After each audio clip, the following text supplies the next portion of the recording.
আপনি কি জানেন আমাদের হুজুররা কেন দিন প্রতিষ্ঠা করতে পারবে না?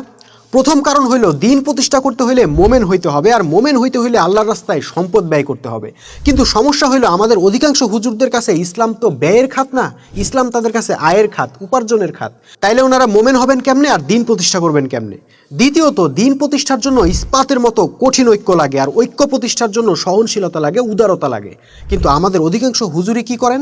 সারাটাক্ষণ তারা একে অপরের বিরুদ্ধে ফতোয়াবাজি, তর্ক, বাহাস, মুনাজারা ইত্যাদি চালায় যান, আর একে অপরকে কাফের, মুরতাদ, ইহুদির দালাল সাব্যস্ত করেন। সুতরাং তাদের দ্বারা আর যাই হোক ঐক্য সম্ভব না, ফলে দিন প্রতিষ্ঠাও সম্ভব না।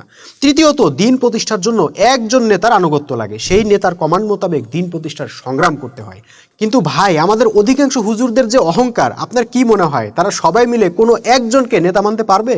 কখনোই না। তাইলে ওনারা কেমনে দিন প্রতিষ্ঠা করবে বলেন তো? ভাই, উনাদের আশায় আর কতদিন বৈশা থাকবেন? এবার আসেন না, আমরা সাধারণ মানুষরাই কিছু করি। রাসূল সাল্লাল্লাহু আলাইহি সাল্লাম কিন্তু সাধারণ মানুষদেরকে দিয়েই বিপ্লব করছিলেন। ভুখা নাঙ্গা বেলাল, খাব্বাবদেরকে দিয়েই আবু জাহেলদের পতন ঘটাইছিলেন।